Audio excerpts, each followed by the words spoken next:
Hey Eagles, welcome to another edition of EaglEye.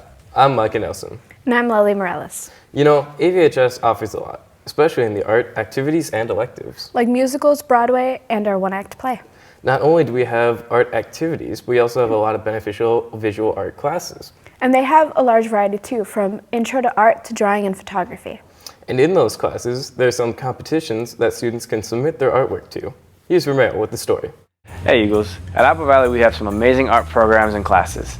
Through the programs, plenty of talented artists and photographers have come and gone. In fact, a couple of our AVHS students are entering in an upcoming competition.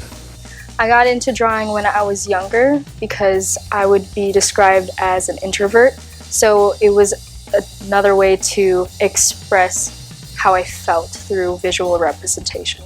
I draw because it's an escape from reality. It's not necessarily about the outcome of what the result is going to be, but it's about the process. I would recommend taking an art class because you never really know what you're capable of. I believe that art is very important to everyone because your everyday life is influenced by artists and people that have created things, from the clothes that you wear to the glasses that you have on. I mean, everything around us has been created by someone, and just to learn a little bit about it here at Apple Valley High School is, I think, a really great thing. If anyone's really truly interested in art, I think it's really an excellent idea to apply for different art exhibitions. The Scholastic Art Competition is a national competition. It starts out locally, all Minnesota schools. It is open to anyone. Anyone can apply for this. So if you're interested in taking your art to the next level, try taking some of our AVHS art classes, or contact Ms. Porter about submitting some of your very own artwork to a competition. Reporting for EaglEye, I'm Romero Reynoso. There are tons of talented artists in our programs. And if you're looking to submit your artwork to the Scholastic competition, the deadline is December 15th. Another thing that is happening in December is the kickoff of our winter sports. Yeah, I saw their high school boys hockey team won their first game of the season against Owatonna. Nice job, guys. Glad we're starting off on a good note. But a lot more than just hockey has started up for winter sports. Here's Maurice with the details. How's it going, Eagles? We're having a cold winter right now, but there's not too much snow on the ground. That's probably because winter sports season is heating up. So let's go take a look and see what some of the players are looking forward to this season. Something to improve on, we kind of lost our last duel, but we're going to work hard every day, get better. We're on our third week, just ready to win our 12th consecutive state championship in a row. I'm really looking forward to winning, which we've done 5 times already this year out of our first 7 games. We have about 20 more games, and we're really looking forward to going to the state championship at the X. We haven't won a state championship since the late 90s, and we're hoping to bring it back this year in the 2017. So our goals for the season is to beat ECU because they're our toughest rivals, and also go to the state championship. We also play in a winter tournament that we won last year, and so we're hoping to win that again this year. For more information on the sports that we didn't cover, you can go take a look at goapplevalley.eagles.com or the Apple Valley homepage. Reporting for EaglEye, this has been Reese Castile. Wow, hopefully we can continue doing well for the rest of the season. And support our boys hockey team this Saturday against their game against Shakopee. And make sure to drive safely on the way to the game. Since driving is an essential part of every day. Definitely. With weather getting colder and driving conditions likely to get worse, you're going to have to start thinking about winter safety real soon. Even though a lot of snow hasn't fallen yet, you know it will. This is Minnesota, after all. Yep, it's a certainty. Knowing that it's better to be safe than sorry. Here's Lindsay with some quick tips. As many of you know, winter is a dangerous time for driving, giving us hazardous conditions that may be scary to new drivers. We asked some drivers on how they are preparing for this intimidating season. What I plan to stay safe is making sure I don't drive fast on slick places, and making sure I'm cautious of all my surroundings, and making sure I'm being safe on the roads. I would say advice for new and old drivers, I would say slow down. That's the biggest thing.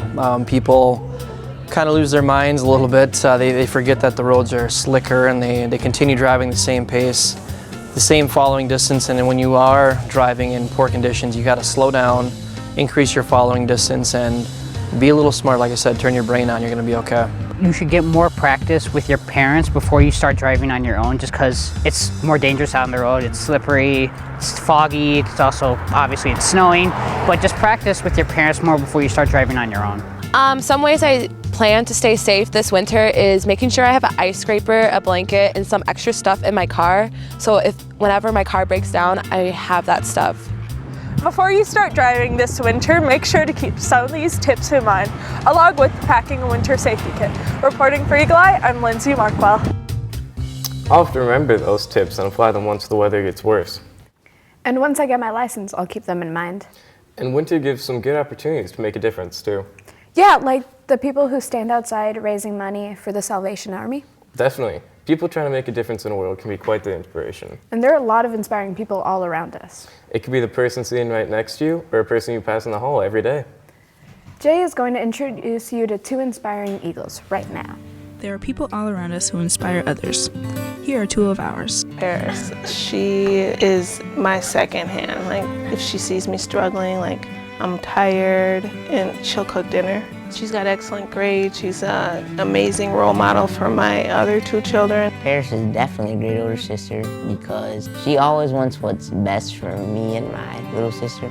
Paris, I want to say that I love you. You are an amazing young woman, and I know that you will accomplish every dream that you set out for yourself, and I can't wait to see it happen. Alvin impacts me and the students around him because I think that he really defines what leadership is. He's a very genuine person. He's also somebody that really doesn't go into the limelight very often. Alvin, you're an amazing person, you're extremely influential, and everybody around you wants you to be the most successful thing out here. It was really nice hearing my family say those things about me because you don't hear that type of stuff every day. So. I don't usually like to acknowledge the things that I do, I guess. So when people point out that type of stuff, I guess, I get a little bit more, a little bit emotional, I guess. Here are 2 people that inspire lives of some people around them. Who inspires you? Reporting for EaglEye, I'm Jay Casso. You know, there are plenty of people outside our school too. My inspiration is Gandhi. He always believed in peace and equality, something I strive for every day. For sure. That's something everyone should keep in mind, wherever they go.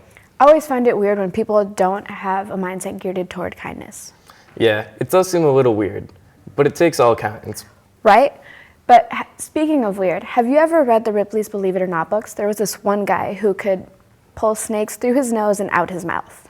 Not sure how many people here can do that, but there are a lot of people at Apple Valley who have some weird and amazing talents. And they're right here at AVHS. Zoe has more to tell us.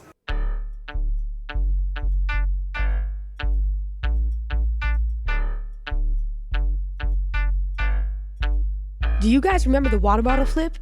Neither do we.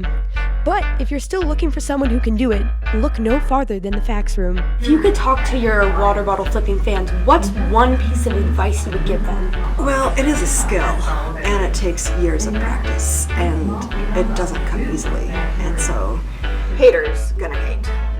Thanks, Miss Sear. On the other hand, opening doors for people has been a socially polite thing to do for many years. We went out and found somebody who finds so much passion in opening doors for other people. What's your favorite part about opening doors for people? Well, you know, I think my favorite part of opening doors is just the sense of accomplishment you get. You know, not everybody opens doors, and it really just digs down into the heart. Thanks, Ian. I've never seen someone with so much heart. Speaking of heart, our next talentee has made himself known in the southeastern Pacific Northwest metropolitan area. A lot of people don't know this about me, but they actually, I don't know, they used to have the award up around here, but they got rid of it.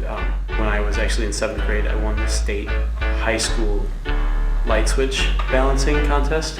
My parents actually discovered that I could do it when I crawled up on a stool when I was 13 months old and did it for the first time, like balanced it perfectly, and yeah, I've just been doing it ever since.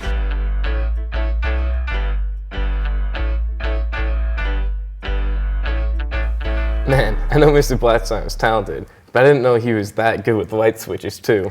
You know, I have a weird talent too. My weird talent is inhaling loads of burritos. Well, on that note, that's all we have for today's show. Make sure to keep studying with the new trimester and start it off right. And as always, thanks for watching.